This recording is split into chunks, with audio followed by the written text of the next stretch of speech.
Welcome to the Massage Therapy Podcast. I'm Heather Rivers, RMT. And I'm Nicole, RMT and contemporary medical acupuncturist. We are registered massage therapists in Ontario, Canada. We are colleagues with almost 13 years of combined experience and female small business owners who have a passion for health and wellness. Please note, we're practicing COVID-19 physical distancing and we're actually recording remotely. We take the global concerns seriously and have suspended our hands-on practice, allowing us to pivot our focus on this dream project. Hopefully, the MTP can offer a way of disconnect from the pandemic stress and connect as a community. So today we wanted to talk about pain, what it is, why we feel it, and how, as manual therapists, we approach it. First, we wanted to start off kind of giving a background on pain and the anatomy of pain, so to say. So pain, also known as nociceptors, are nerve endings, I should say, in the peripheral nervous system. So they are actually what we call free ending nerves. So they don't really have, they just kind of splay out like little fingers into the tissues. And they can be found in skin, muscle, the periosteum, so that's the lining kind of around the bone, all organs and walls of blood vessels. Something to note, though, is there are no pain receptors in the actual brain, which is pretty cool. So these pain receptors, I'll give you like how the pathway to the brain works. So the first order neuron is what they're called. When the nociceptor comes, let's say from your skin on the back of your hand, you heard it, you closed the door or something on it, or whatever has happened. It sends a signal up into the spine, and from there, it goes into its second order neuron, which travels up into the brain, and in the brain, it does go to the thalamus, and the thalamus then kind of shoots it into the cortex, the outer part of the brain, and that from the thalamus to the to the cortex is the.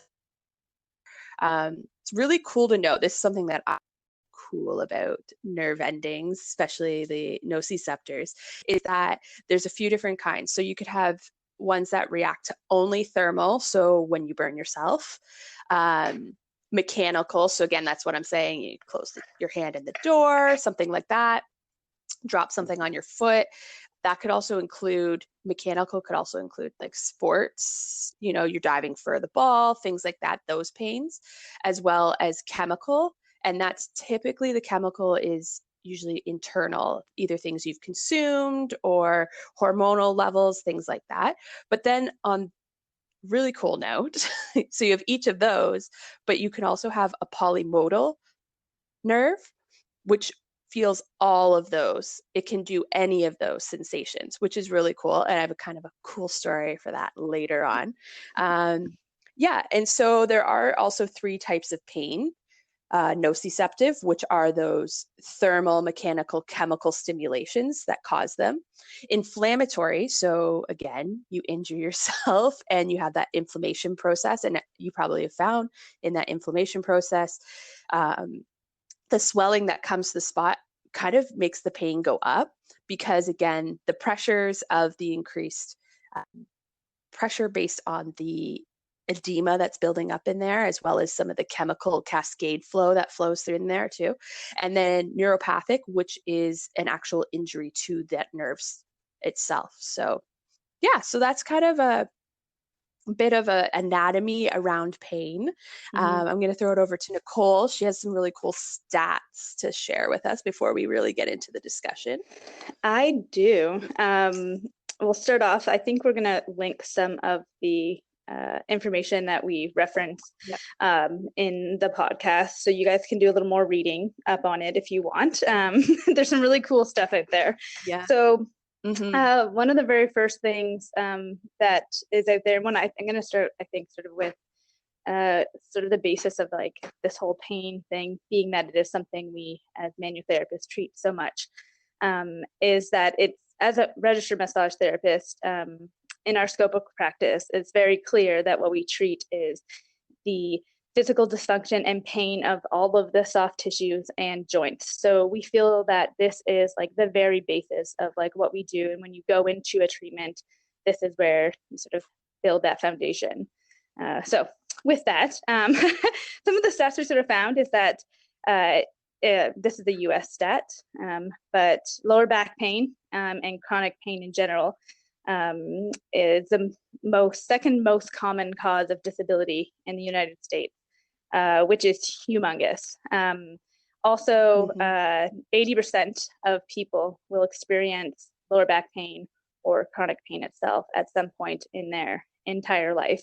So that's pretty big. So this is like a really big issue for US, North America, probably globally, but for sure North America. We see it all the time. And I feel though that a lot of clients, people out there don't really know what to do with it. And I think that was actually what started this, Heather, is that you sort of brought up the question that we have a lot of clients be like, oh, I have this pain. Like, is that normal? Like, I'm just going to live with that. Like, that's just a thing that happens sometimes. So like, I'll just live with it and like move on with life. And it's like, wait. Like, is pain normal, right? That's what it's like. Is chronic pain, is it normal in the sense like it's something we all just have to end up living with, right? And what triggered me when we started our discussion is I had heard a story of a family member's coworker who's in severe back pain. They have a very active labor job, and they are always complaining about the back pain, and they would put it like a home TENS machine on their back while they're working, and they do a lot of lifting and walking. And mind you, those TENS machines, I don't know them per se, but I wouldn't imagine that they would be able to go to a high enough setting that could cause a lot of injury. But first off, I was like, they don't know exactly how to place those pads and what's actually going on with that low back injury, because there's so many factors. Absolutely. Plus, I said, have they have a physio, a chiropractor, a massage therapist, anybody? And their response was like, oh, I don't have time for that. And other things took priority, whether it was work, kids, it all takes a priority, and the pain they put in the backseat, and a little bit of well, I better just toughen up, that toughen up mentality of, if I just tough it out, it'll go away. And that's where we kind of started saying, well, questioning, do I have to live with this? Do I just have to tough it out? That's kind of what led us to here today. Yeah, absolutely. Yeah, it's a big one. I think there's lots of different approaches to pain, chronic pain. Of course, like you mentioned, there's different types of pain. So all of that factored in is much bigger, but I think we just kind of really want to sort of show sort of how we go about this and approach it, and just have like a good general sort of discussion on like pain and how we feel about it, right? From our sort of like standpoint. So with that question, like, is pain normal? When we kind of posed that, I thought about it, and yes and no, I sort of is what I came my conclusion to. Pain as a response is normal. So I think that's something that is true. Pain itself is normal. It is our body's primal alarm system to let us know that there is some sort of physical suffering, discomfort caused by illness or injury. So we do have pain for a reason, but pain all of the time, chronic pain all of the time, definitely not normal, as much as it seems normal, because 80% of the population experiences it at some point in their life. It doesn't mean it's supposed to be normal. Yeah. I think it's the way we approach it. Yeah. Pain is supposed to be there to warn you to, don't touch that, don't do that, get away from that dinosaur or whatever chasing you. Yes. Like, that's what it's there for, but it's supposed to come and then subside based on, like we said before, if there was an inflammatory response, or if there was a neuropathic response that, that injury caused damage to the neuron. That's a whole different story. But in a general sense, pain, is supposed to come and go, but not be chronic in this, how we see it. Absolutely. And we see it a lot, that old nagging injury that comes back. And I think you're going to tell a story. I also have probably something very similar of an injury that's been there and around.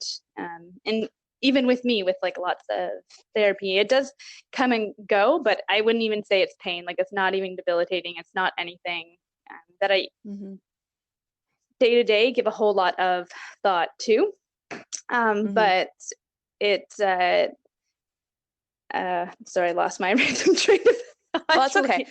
Are you okay if I throw out a few? I found some Canadian facts. Yes, absolutely. So there's now the Canadian government has put in 2019, they put forward a Canadian Pain Task Force. And I'm sure a few of you massage therapists out there might have got the email. I think it was from the RMTAO about contributing input for the 2020 report. So this is from their 2019 report, but to go with your 80% of the population in the US will experience at some point in their life chronic pain and or low back pain. 1 in 5 Canadians are currently right now living with chronic, moderate to severe back pain. So that's 20% right now. Now to compare back, that 80% was at some point in their life. Yeah.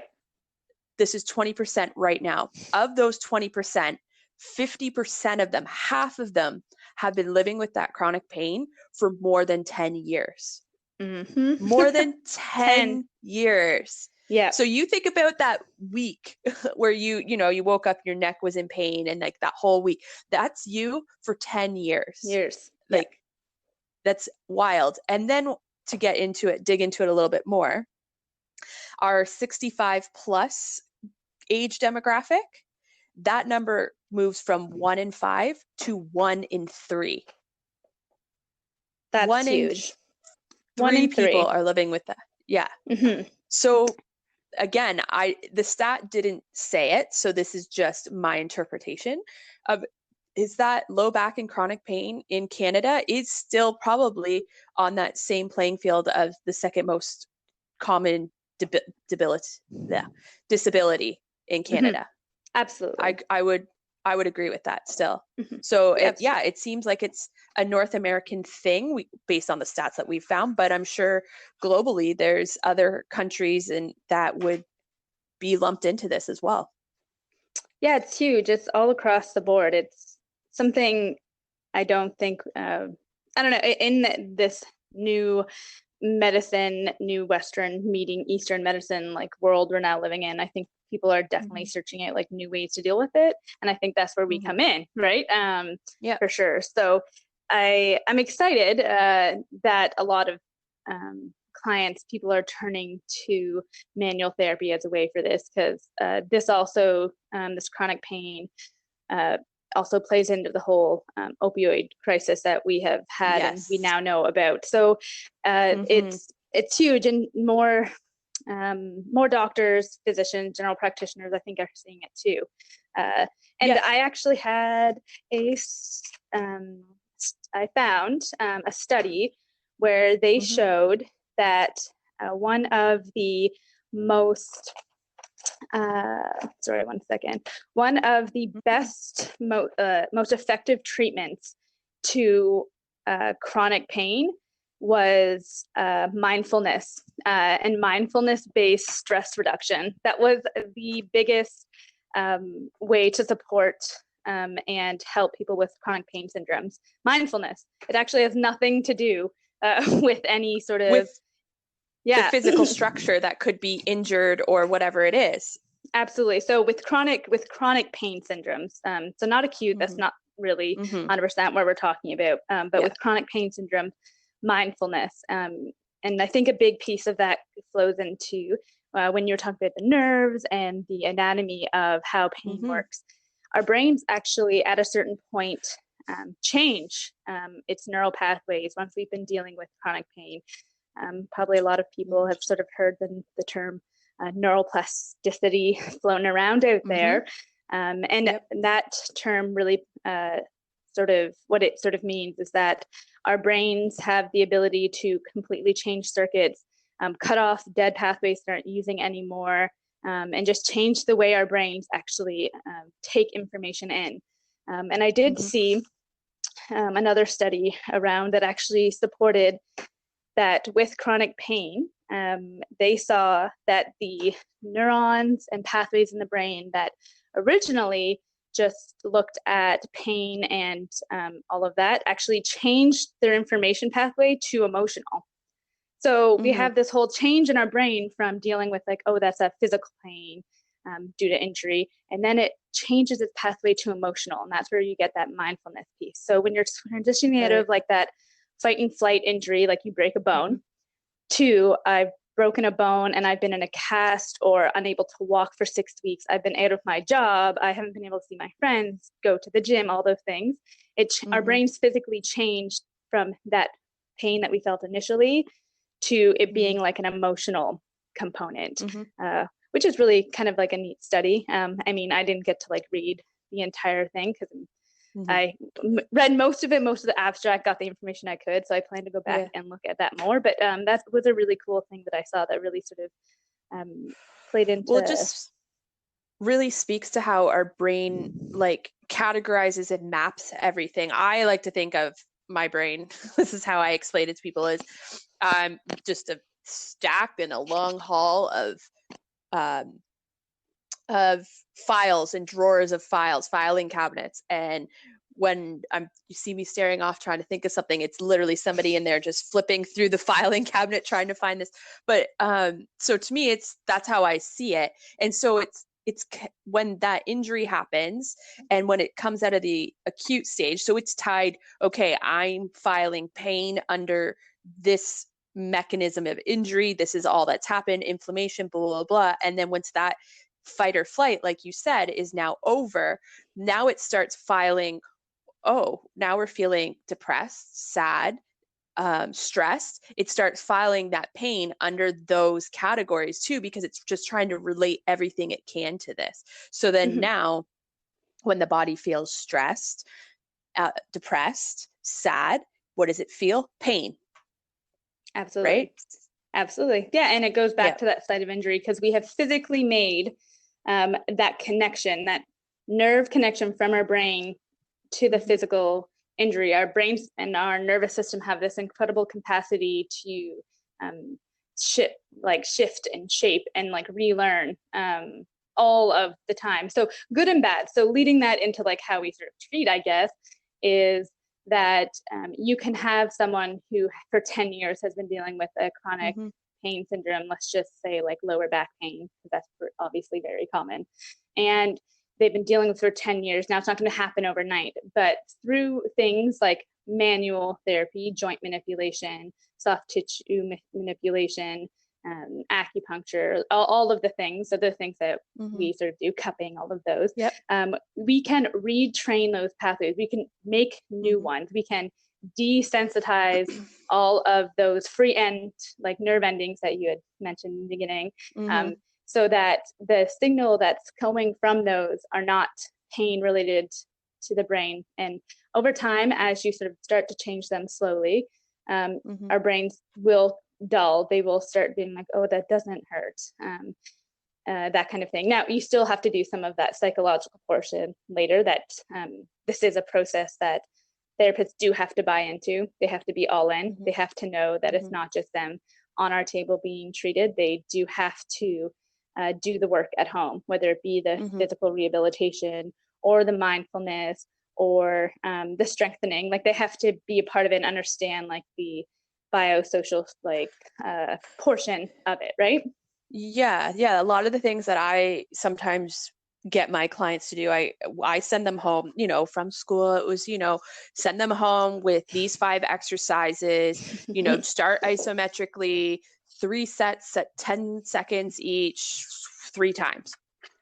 And that's great. There's a lot of science and evidence to back that up. I'm not saying there isn't, but like you said, we need our clients to buy into that. So sometimes I say, I just want you to go home and do this one stretch exercise, whatever it is. One client, I'll just throw it in there. They had what I think might have been some phase of frozen shoulder, thawing, frozen, coming out. It was a weird stage. We couldn't really pinpoint it. But they could only get about, I'm not even going to say 90. I think it was about 70 when I first saw them, degrees of abduction in their left shoulder. And so I just sent them home and said, I just want you to do pendulum of the shoulder of the GH bent over and just do the alphabet. I just want you to do that once a day.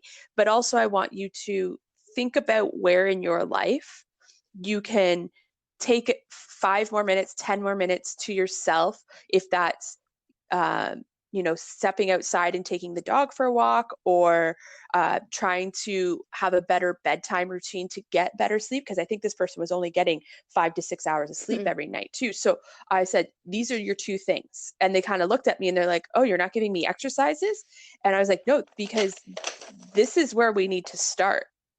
This, Reel it way like, back. yeah, the shoulder injury is coming from the lack of sleep, and including sleep position, as well as they would work like 18 hours a day. And it was just all stress induced. And so basically it was 2 things. I didn't want to send them home and add to feel like, oh, I have to do these exercises. Oh, I can do this one thing. Just do that one thing and we'll see the difference the next time you come in. And when they came in again, they gained about, and he was seeing me weekly, he gained about 30 degrees of abduction in just a week, just from doing that and the hands-on treatment, and thinking more about, okay, what can I do in my life to reduce my stress? Absolutely. Yeah. And doing the one thing, being successful at doing just the one thing, positively reinforces their brain to be like, I can do that. And it starts giving them the encouragement to try a little harder, because for so long they've obviously been telling themselves, I can't move my arm. You know what I mean? Like, you keep telling yourself, I can't move my arm, I can't bend over, I can't walk to the end of the street. I mean, there are obvious situations you can't, right? But you keep telling yourself that you're never gonna try to ever do it. So you have to build confidence, because with pain and chronic pain, there's that underlying like fear, the emotion that comes into play. Nobody wants to experience that severe acute pain ever again. Both of us having that experience. I never want to feel that ever again in my life. And I've had a baby and I'm like, it doesn't even compare. It's like, I mean, I got a girl, but still, like, it doesn't even compare to like that feeling of like dread, being like, oh my God, if I like stand up and take a step, like, am I going to be like collapsed on the floor in a ball of, because I can't, you know what I mean? That, that shock. So that fear comes into play, and you have to really work your brain to get yourself out of that, that spiral, I guess, that neural loop, right? Yeah. And that negative self-talk of, like you said, if I sent him home with, that exercise program of, here's 5 exercises, do them, your external rotation, your internal rotation, hold for 10 seconds, do it 3 times, and he didn't do it, he would have a sense of failure. Yes. And also the therapist in me is like, if I'm sending you home with these 1 or 2 things, prove to me that you deserve to have more. Yeah, exactly. Right. Like, show me that you're capable of sticking to this, so that when you come in here, and I help you, it's not waste, right? You're going to go home and do the work to get better, because you still really want to get better. Right. Like, I'm sure you show me you're committed. Yeah. To your healing process. Cause I don't know. I heard this saying a long time ago, and it was that, it was sort of the theology that I don't make people better. Like, I don't heal people. A lot of people look at manual therapists, RMTs, they come in, they say, make me better. I don't make you better. I literally encourage your own body's processes to heal in a positive way. I give you tools and your body's tools. And yes, we do change the way soft tissue and joints align. We can change connective tissue in real time. We do all of those things. But I can't physically reattach ligaments. I don't do any of those things. Your body has the ability to do them all there. I'm just giving you the tools and sort of facilitating you in the right direction. So you do need that buy-in from clients, because if you don't, you will see them every week for another 10 years, And weirdly enough, clients will gladly come back. You know what I mean? And, Like they're just and like, I'm this is fine with easy. that. Oh, I'm yeah. fine with that to an extent. I also am one of those that, and I know you are too, that Mhm. I go home and if I'm seeing that person on a weekly basis or bi-weekly basis and we're at, Mhm. the third or fourth treatment, we've got some good, but we've seemed to plateau. It bothers me. Mhm. I come home and I'm like, my boyfriend will look at me and be like, what's going on? I can tell you're onto something, you're stressed. And I'm like, I I'm constantly thinking about like how can I get rid of their pain? Mhm. But it but at the same time I know I'm doing everything I can. I'm doing all the tools And I think that's it from what I from can do. yours. And a lot of Yeah. times it's the other end. It's Yeah. the client not doing their part. Or sometimes I think Hmm. we as therapists, we get that like, all right, so this injury should take 2 to 4 Yeah. weeks to resolve, and we get all in our head about why it's Yeah. not. And we have to Yeah. factor in like the reason their shoulder not getting better because they have a job that requires them to continually re-injure that shoulder, right? So we're working Overuse against, injuries and yeah, yeah. which also a lot of people I think actually confused with chronic pain syndrome is overuse repetitive strain Yep. injuries, because Yep. they're like, oh, I've just always had that nagging knee or whatever, but they're constantly stepping up on a ladder, right? And it's like, oh, this isn't a Yep. chronic pain syndrome. This is a overuse Yep. strain injury. We need to like switch up physically what you're doing if we can, or give you better Hmm. modifications or whatever it is, right? Hmm. So that's a Hmm. big thing I find too with people in pain. Again, see, there's so many So different reasons for pain, so many different kinds of pain, yeah. but So that's a great point that you just made me think of with that with overuse injury. What we will look at is more of the physical biological approach to it in the sense of Mhm. okay, this here's some strategies like instead of stepping up every time with your right foot, alternate or step up for a few days with the left foot and then be sure to alternate to start that. Instead of walking down the stairs or up the stairs one step or like each step at a time, Mhm. maybe approach it like somebody who has just broken their leg where you're doing one step Two bringing the step. other leg up. Yeah. Mhm. um However it is, we could give you those physic and with just the physical change modification Mhm. you can see a difference in that pain. Absolutely. Where Mhm. if you applied that physical, only looked at the physical, this is Mhm. definitely a great lead in. Mhm. If you're only looking at that physical approach to changing strategy for chronic pain, you'll get nowhere. You'll get Absolutely. nowhere. No, Yeah. you won't. Yeah, and I guess that's sort of like how old sort of mentality people look at it, Hmm. right? That's why we've had um not discounting it, but so many people who've had like knee surgeries and back surgeries and all of these Hmm. things, and they come back and it always seems like 50% of the people it works, 50% it doesn't. Yeah. I actually read a really cool study when I was in McMaster's acupuncture program. They had us read like 100 million like case studies. I don't even know. I have like files and files of Hmm. them. They're really cool. But one of the really neat ones was they actually did like a blind study on knee surgery and people's Hmm. pain. So they got, I think it was like a group of 10 ish people who all had the basis for needing a knee surgery. So Hmm. 5 of the 10 people actually had the reconstructive knee surgery. So the surgeons went in and did their Hmm. thing. 5 of the people went in they did the whole thing like you were getting surgery. The surgeon literally made the incisions, sewed them back up, did nothing, just made the physical on the skin incision. So they thought they had the surgery. People came out, sent them home. They all did the exact same physical home care, the exact same whatever. And they actually found the people who had the surgery had no better outcome than the people who didn't. It was wild. And it was like, that's it.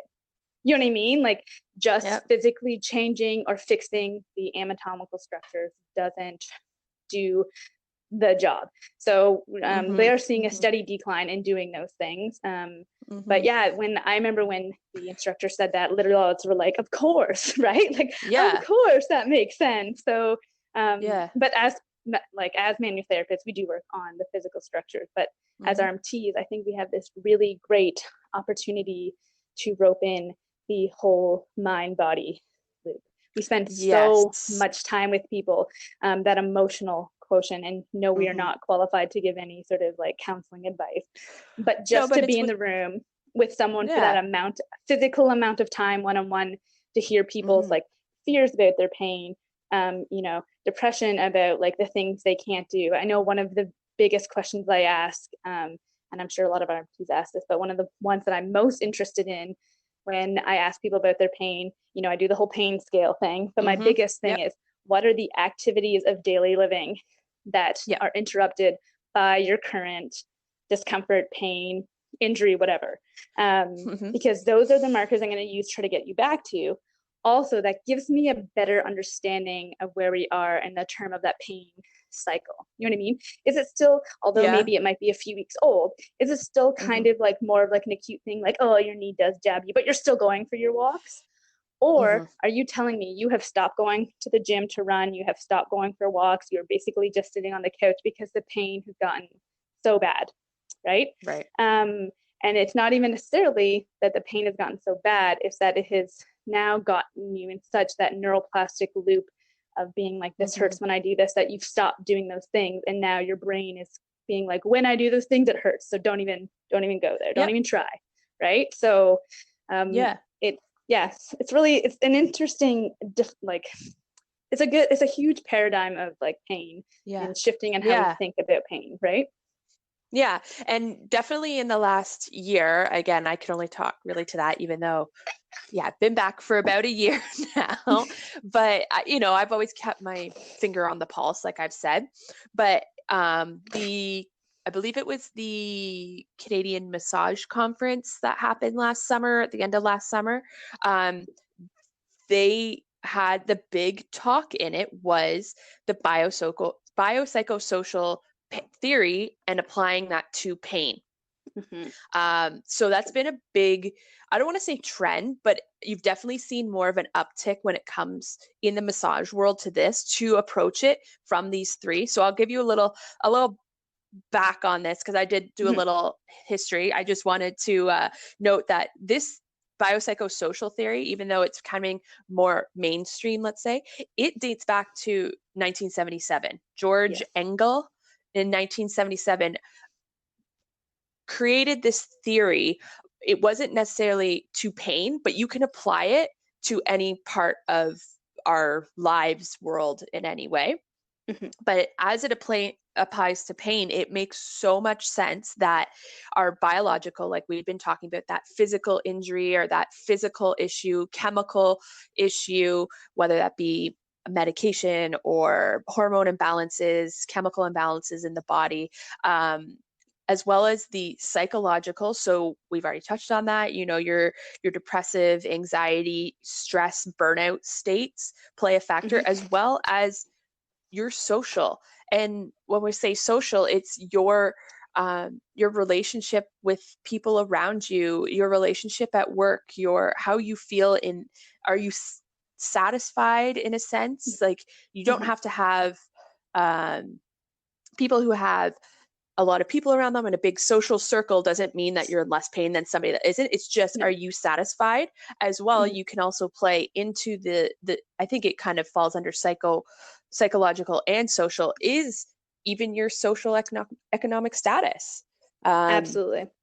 and as well as race, sexual orientation, all of that plays a role, because that is, society has a view Mm-hmm.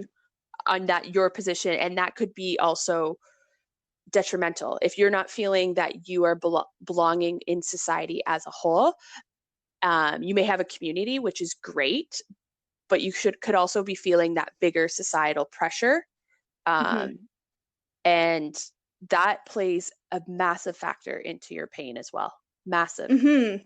Absolutely. Yeah. In one of the studies I'd referenced earlier, it also mentioned that two people in the same level of pain um, can literally experience it completely different. Hmm. And each individual's psychological attitudes and outlooks totally play into that. So, one of the examples I gave is if you're a very anxiously prone person, sort of always like going to the worst case scenario, or like, how bad could this go wrong?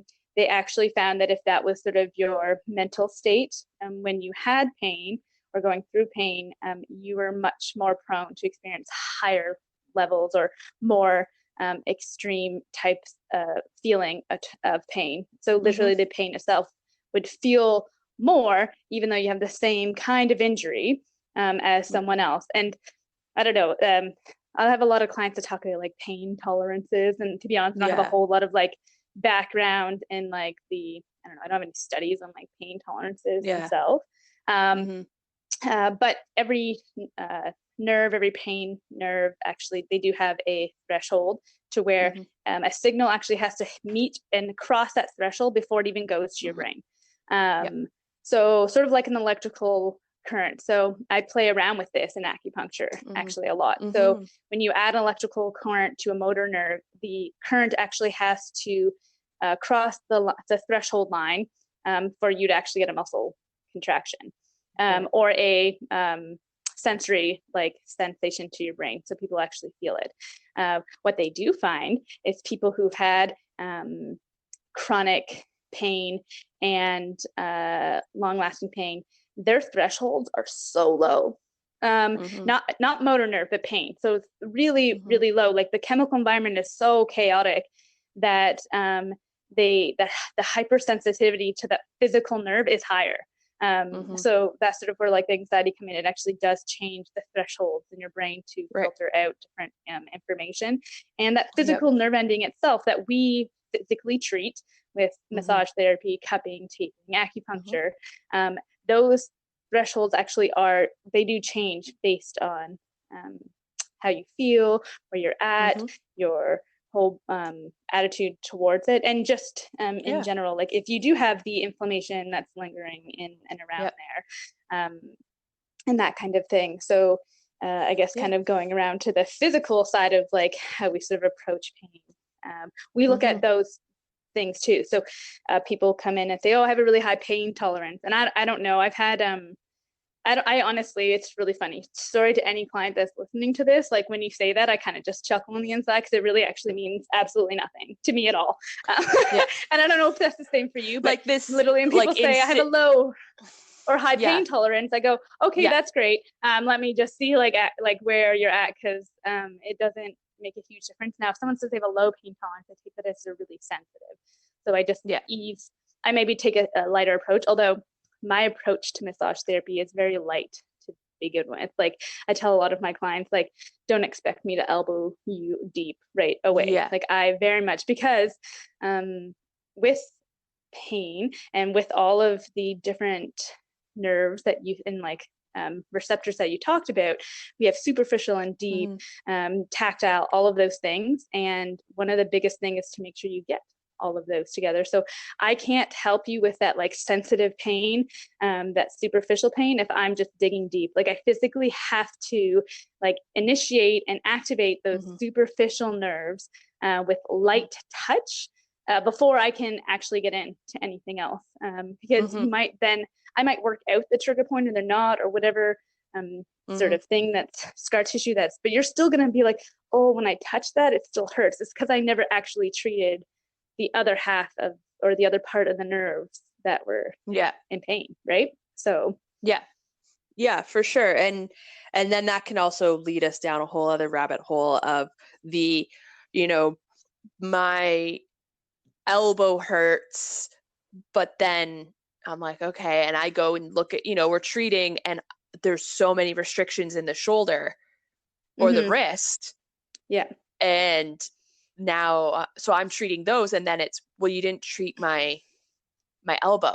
I had a client a few weeks ago that they are going to be going in for meniscal surgery. I know that they have swelling happening in the knee because of it, and they only book in for short treatment. So it's literally just, they want just their legs treated. So I treat you know, your proximal, distal, proximal, superficial, deep, superficial. And Yeah. I'm working quads, I'm working hamstrings, I'm working calf. I'm also working peroneals just because their gait is off. So their ankle and their peroneals are probably helping with balance. And then we're getting near the end of treatment. And of course, in that, I'm going over the knee. I'm doing a little bit at the end with my effleurage, bringing some of that swelling out. And then I get, well, you didn't really treat my knee. And I'm like, I did indirectly. Yes. Yeah, I did. Yeah. I treated the muscles that integrate with the knee and to help, like, but because I didn't spend 5 minutes thumb kneading the Their knee, kneecap. Yeah. their kneecap, Yeah. the fib head and tib tuberosity, I didn't do anything in their mind. Yeah. So it does come down to education from our side, but Yes. sometimes people they're just not going uh, to buy into it in a sense, or they just they don't know enough. And as soon as you start talking about like, well, your anatomical structures and this is, it goes above their head and they lose you, and or you lose them, and yeah, that's it. They kind of check out, right? But yeah, but on that, you made me think of a pain anatomy that I forgot to mention that I also think is super cool. That in a nociceptor, so that again is your first order neuron, there are two types of fibers, axon fibers. There's A fiber and a C fiber. So is what I think is cool about this is, so that your A fibers, they travel up that nerve to the brain 20 meters per second. 20 meters in a second. Like that is the speed of light. I don't know for sure. I can't quote that, but it's fast. It's fast. And then, very fast. yeah, comparatively, C fibers travel at 2 meters per second. That is a drastic difference. So a lot of people, I've heard this debate, like people talk about it and it just confuses me that, you know, if you hurt yourself, you rub it. I can't remember off the top of my head what their reasoning was, but it was not the right reasoning. That their instinct is to rub it, right? So those A fibers, they're the ones that shoot up to the brain and into the spinal cord, and I believe they are involved in your reflex. So let's say that, you know, that you touch the hot pan and you pull your hand away. That's because of the A fibers, the 20 meters per second fiber getting up there, because that's your body's initial reaction to be like, get away from that, don't do that. Where the C fibers, they kind of come in afterwards, and they're just kind of like tooting along, like we'll get there. But your instinct is to rub it, because that then is a whole other, it's called pain gate theory. So you rubbing it, the sensation of the rubbing or massaging, that pressure and that glide, those fibers travel not as fast as A fibers, but not as slow as C fibers. So the idea is that rubbing will then get to the spinal cord first and block off, because there's only one second order neuron that all of that pain information travels up the spine to the brain. It blocks kind of those C fibers from going up the spine, and because it's telling the brain like, ooh, this is the new sensation that we're feeling. And now you don't feel those. So that's kind of, in a roundabout way, also explaining how massage works in a sense, and how you do feel so good immediately after. But those, unless you're keeping up with your home care and things we suggest, and from a physical, social, and psychological perspective approach, if you're not keeping up with those, you will revert back. Absolutely. But I just thought that's a cool way of like explaining how massage can also work with pain too, and why, you know, touch therapy. Yeah, exactly. I love that analogy, and I tell clients all the time that, because it really does give them like a good understanding. And as massage therapists, I think that's like a component you really need to get to be like successful in your practice in a treatment point of view. Mm-hmm. You know what I mean? Like, it's something that I found in college. They went over very, very Mm-hmm. well, but I didn't really get it. Do you know what I mean? Yeah. There's just so much information coming at you. And then Oh over the yeah. years, taking courses, Mm-hmm. talking to other people, it kind of cemented it. And then because my acupuncture was so neurofunctional based, they actually call it neurofunctional acupuncture while we're there, Mm-hmm. because it's so neurofunctional based, it really cemented it. And I remember going through it and telling clients coming in, being like, I'm going to tell you, like, I have to apologize. Like, the way I've been treating you in some ways is like not, do you know what I mean? Like, I know why we're Mm-hmm. not getting through this now. Like, I get it. Mm-hmm. I've been looking at like your physical structures as like, the muscles and joints and stuff, but I've never really paid a whole lot of attention to the neurology and the Mm-hmm. nerves of this. And they're considered part of like the soft tissues and joints that Yep. we are allowed to treat. The nervous system is a part of the human anatomy that is within Mm-hmm. our scope of practice to augment, to help with pain and Yep. dysfunction. But a lot of RMTs just look at like The muscle, just the muscle, muscle, the right? tendon, the ligament. And that's it. And it's so compartmentalized, right? To look Mm-hmm. at it that way. And that was something actually I wanted to say with you, with that client who has the knee injury, Mm-hmm. that Yeah. old school thought of blah blah blah, just segment like just a knee, right? Yeah. Or just an ankle or just a big toe. And we're Mm-hmm. finding and realizing that that's absolutely the wrong way to look at it. Like, you can't take that one toe or that ankle or that knee and just look at it, because the person will get 80 to 90% better.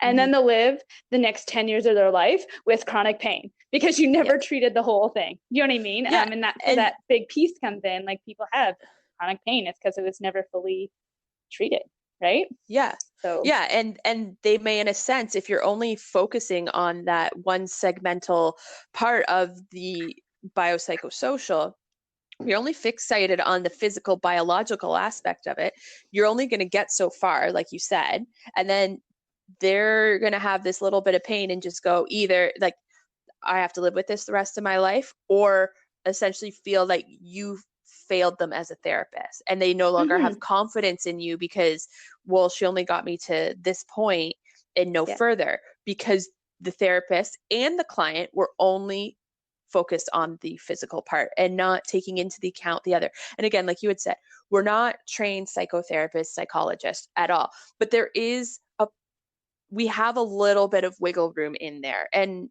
you don't have to go Mhm, down the rabbit hole with your clients if they're getting really deep into their emotionals, but just letting them vent, letting them talk, mhm, and giving them that outlet is huge, absolutely huge. absolutely.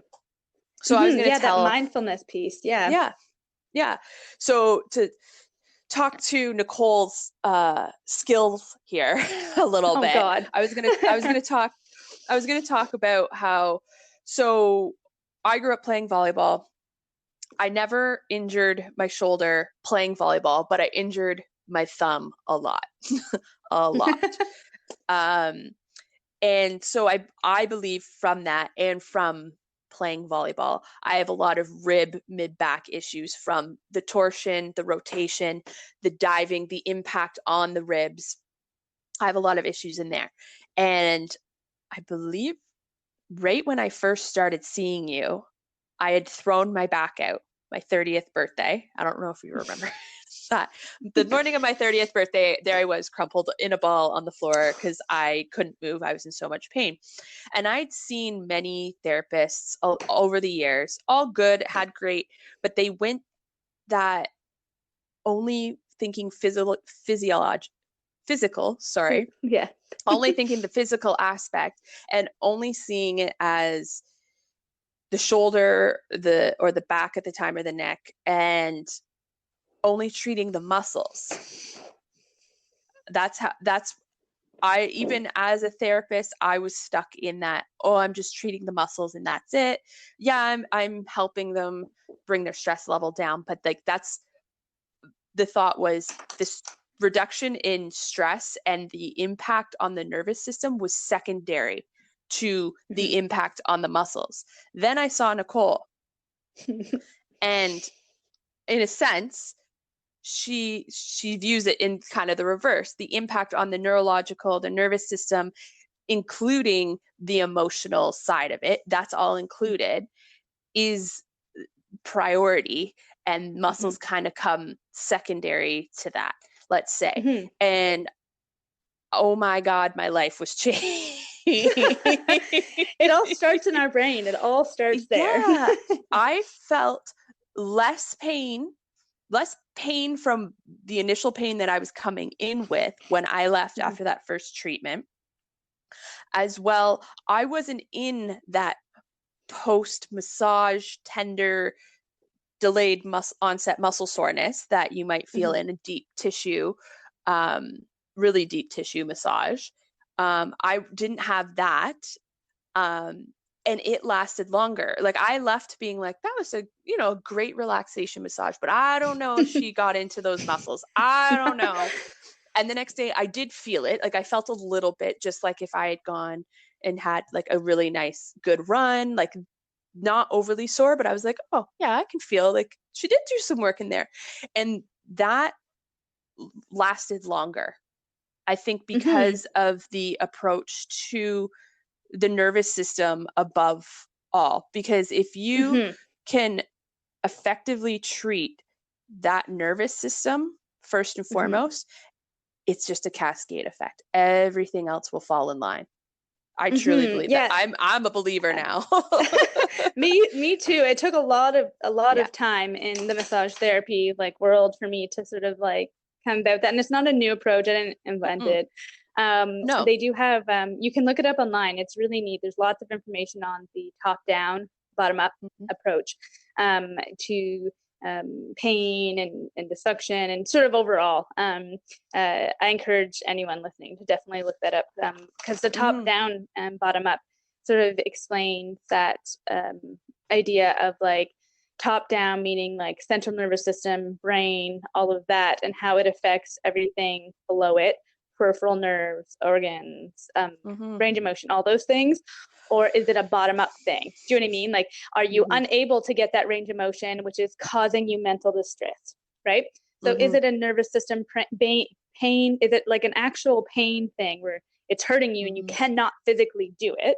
Yeah. Or is it a bottom up, like, you know what I mean? Like, there's that whole different like piece to it, right? So is there a physical dysfunction that's causing you not to do it, pain included? Because with physical dysfunction comes pain.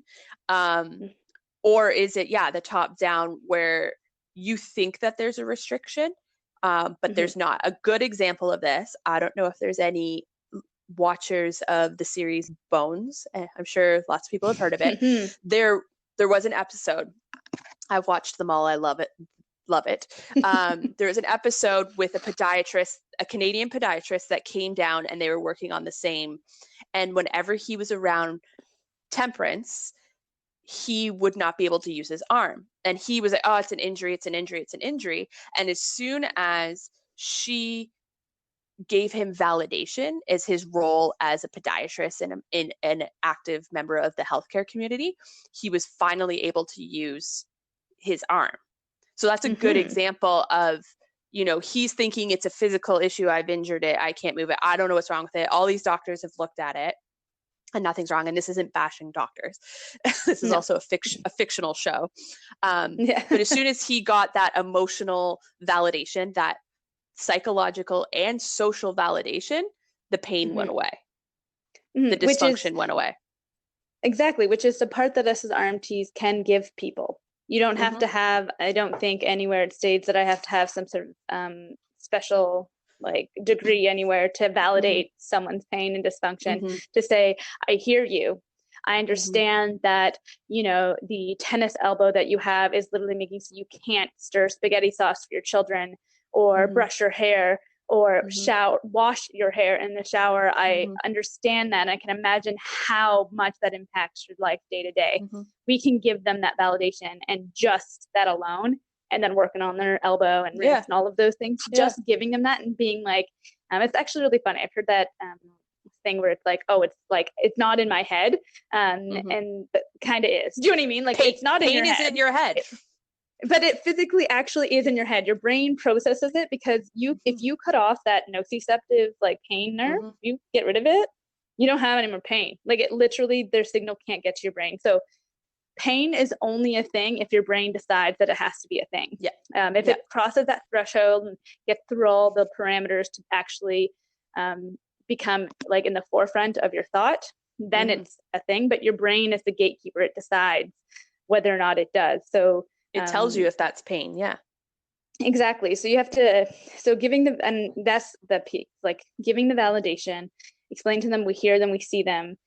We care that you can't brush your hair. Do you know what I mean? Yep. A lot of times doctors will go, oh, okay. You know what I mean? Not just doctors, but a lot of people go, oh, okay, you can't brush your hair, like use your other arm.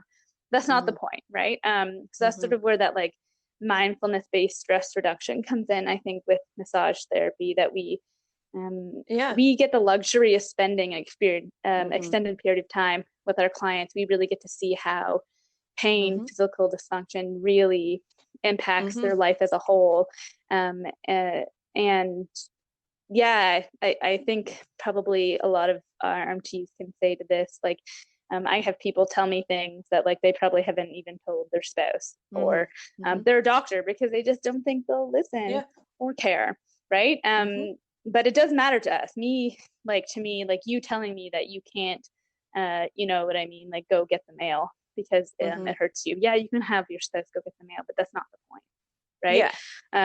And I care. I truly deep down do care about that, because obviously if you're bringing it up to me, it's something that's important to you, right? Yeah. And then we go about doing our testing and all of those things. And not to say that what we do like manually isn't anything, because it is, but I think it's only half the picture, right? Yeah, I still approach that hurt shoulder, putting it through its ranges of motions, doing joint mobilizations, getting in there and seeing what's going on with subscap from a few different angles, seeing how when they're supine and you're flexing the shoulder up, and seeing how the lats play a role in movement of the shoulder that way, and looking at how like serratus, getting into serratus in that way too. Like, I'm addressing all of those physical things. And a lot of the time when it's the first appointment and somebody comes in, let's say with shoulders, I don't know where I get all the shoulders, probably because I have a shoulder injury. Yes, that's probably, I'm just a magnet from, but I'm okay with that. I like treating the shoulder. And I literally throw everything but the kitchen sink at it. Everything. Yeah. It's a complicated one. Yeah. So shoulders are so complicated. Honestly, I'll throw more of mine at you. Throw my shoulder clamps at you. I just throw everything but the kitchen sink, and they like, not to toot my own horn, but they come off the table and they're like, oh my God, look at me. I can move it fully and it doesn't hurt me. And then they come back a month later and they're like, it's still good. Like, it's maybe been in the last 2 days. They're like, what did you do? And I'm just like, everything but the kitchen sink. Everything I've learned to throw at a shoulder, I threw at it. And you know what we're going to do this time? We're going to do it all again. It's that massage principle, the general, specific, general principle, right? Let your hands show you like what specifically needs to be done, but generally look and not take a compartmentalized approach to the shoulder. Generalize it, look at it physically, anatomically, and be like, what attaches to the shoulder in every single way, like triceps, biceps, delts, like pecs, like, you know what I mean? Like all of it, like your SCM attaches to your clavicle, and that it literally makes up the top portion of your shoulder. People miss that whole piece, right? So that massage principle, general, specific, general, plays into that whole treatment too, right? I feel like a lot of RMTs forget those principles, and I feel like it was cemented in my like deep subconscious like state. Like I dream about them. Like I'm constantly being like, oh yeah, general, specific, general, superficial, deep, superficial. You know what I mean? Like proximal, distal, proximal. Like all of those come into such a huge role on treatment and your pain, right? Your general, specific, general. Like I think you just I just had a light bulb moment that you just kind of gave me, you do learn that in school, and it's always you're standing in front of a body going, okay, so general, specific, general, like, your light touch, deep touch, your proximal, distal, proximal. But it also applies to the massage, like in general, including that biopsychosocial Yes. approach in the sense of, get them relaxed.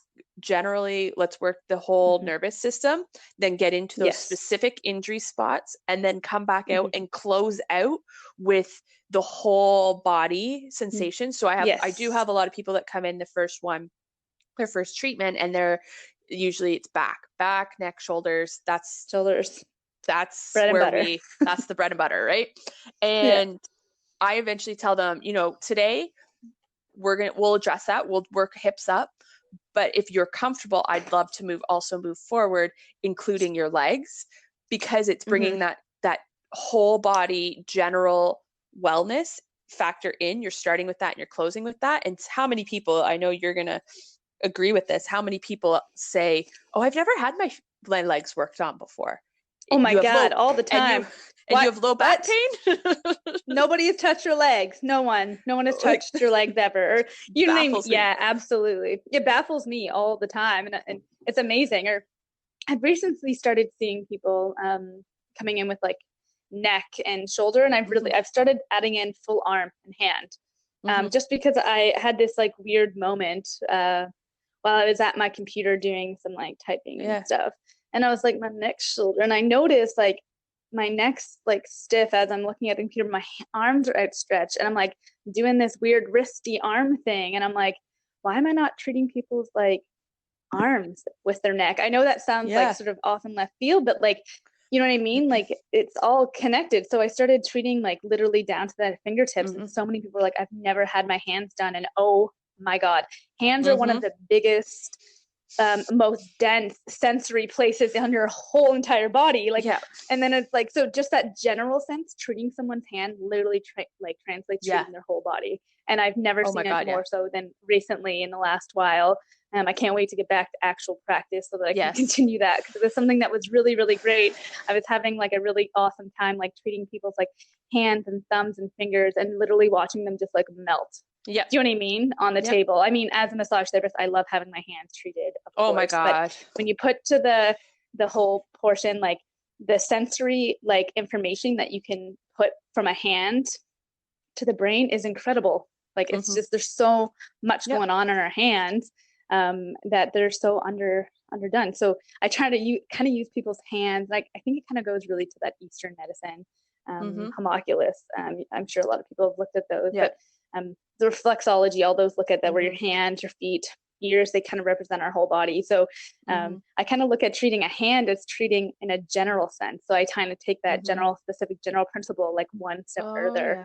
You know what I mean? It's like, all right, so like I want to affect their whole central nervous system. Maybe I don't have a whole lot of time to do their whole body, but if I can get their hands in there, like the work that is done, because people use their hands, and the information that our hands take in is like tenfold. It's crazy. It's a little fun thing that I've been like thrown out there, and I've had a lot of really good responses to it. Hands I definitely include, and I've included now when I'm finishing off with head, neck, shoulders with who I can, because there are some people that come in and they don't want oil in their hair for whatever reason. But I always try to finish off with a little bit of TMJ, lower and forehead and scalp.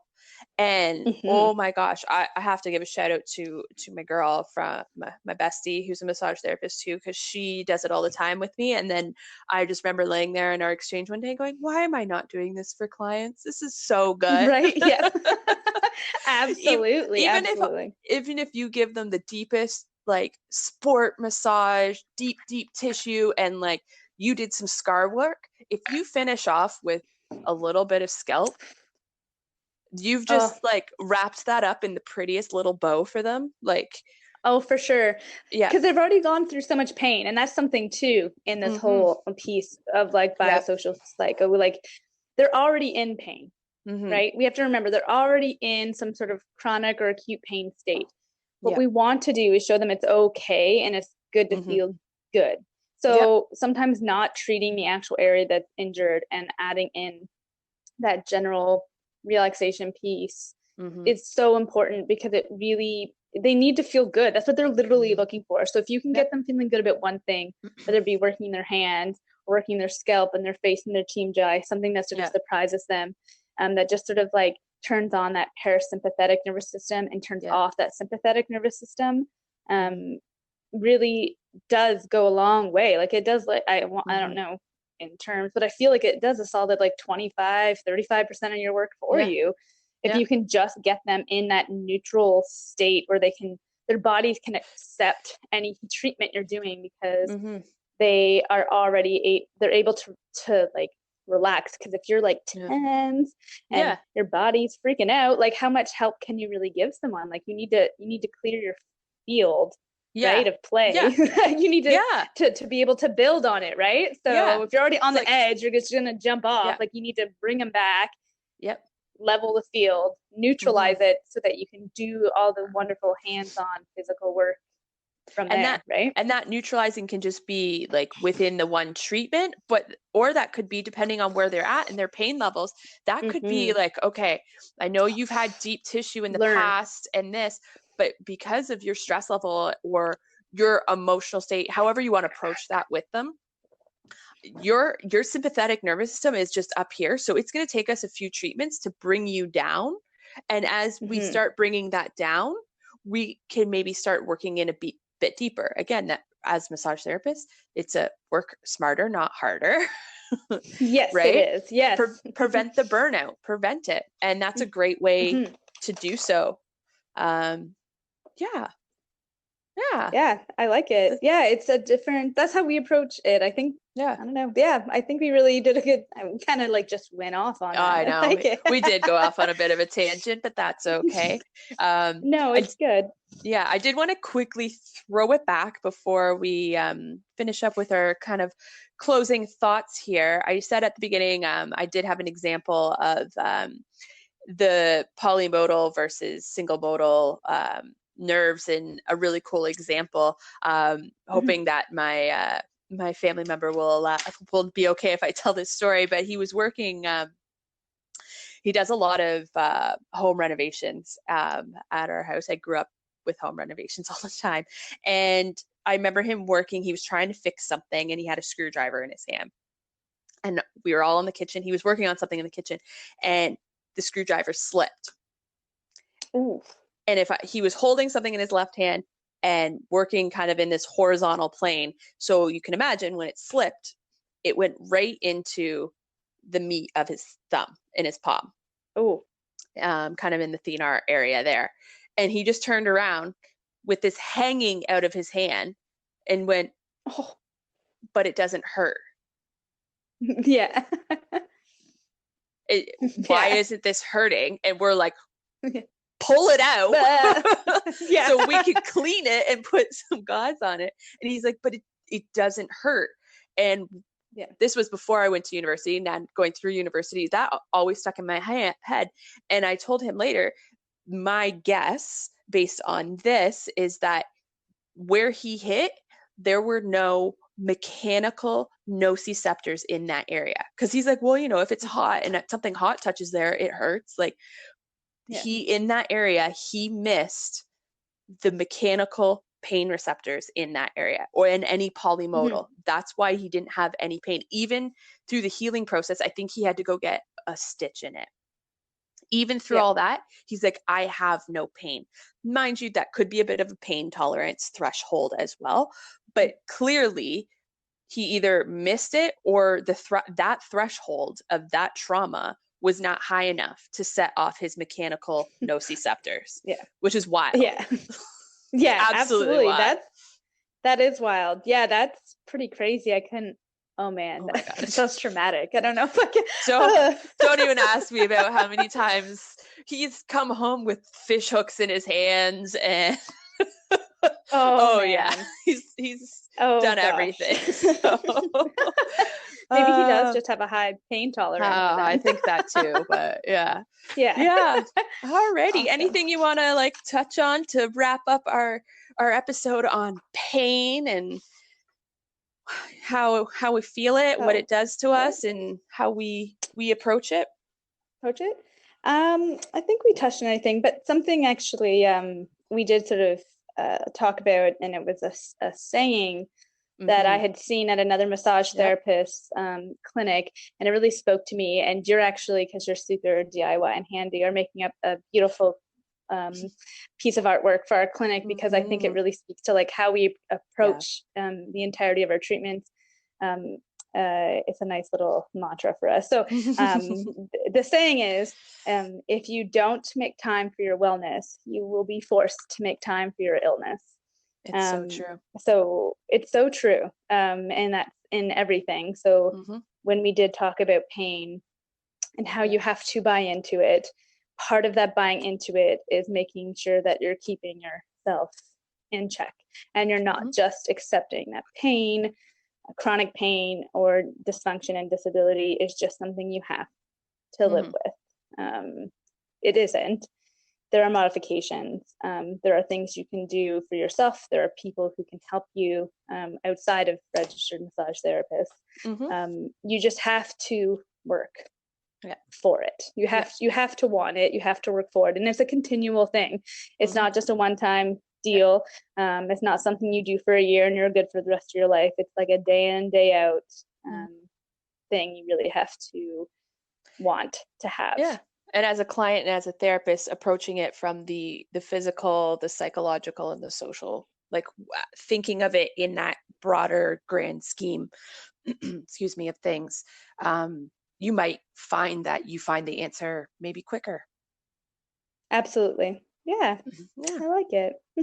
Perfect. Well, before we sign out, we kind of wanted to add a new little segment that we're going to call RMT. That's RMTea Time. We both love all things tea. So each episode we wanted to take this time to do a little highlight of our tea of choice of recording. I'm pretty sure this is my 4th tea of the day. not all caffeinated, but so what are you drinking over there, Nicole? I am drinking a chai green tea by Harmony Organic Tea. It was actually my husband's aunt who gave it to me, and it's delightful. It's like a spicy chai green tea, and it's lovely. Yeah, it's really good. Very nice. Yeah, very nice. I mean, we'll see what time I end up getting to bed, because it's actually quite late for us right now recording this. But that's all right. It's Friday night, and we don't have work on Monday, so why does that?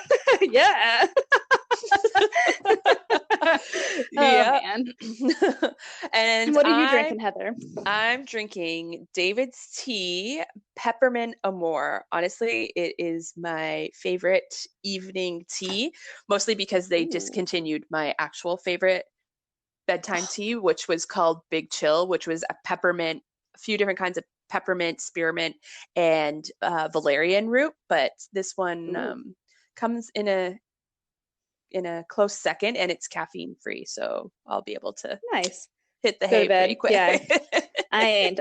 I have like hundreds of loads of laundry to do somehow, even though I don't have any massage laundry at all. I don't know how that child. That's it. For sure. I was gonna say my clear example of my tea obsession today. Running out of tea, and running out is a loose explanation of the term of tea here, that I actually went into the office and got all my tea that was at the office. So social distancing, because you didn't actually go to the store, but you had to go get it. I had to get the tea from the office. That's awesome. That's awesome. So, and if you know us and you come into our clinic, we always have tea, and you're always welcome to ask for some. Bring in your own mug, and we will gladly give you a cup. All the reusable mugs. Absolutely. Okay. So, well, thank you so much for listening to our podcast. We look forward to recording some more very soon. Please be sure to tune in on your favorite podcast streaming app and rate us where you can. I'd like to mention that the first one and this one will now be up on my YouTube channel, Heather Rivers RMT. So you're welcome to comment there. I might also on this one throw in maybe some visuals on some of the topics we had covered. If you have a topic you'd like us to cover, though, please be sure to share it in the comments. Take care.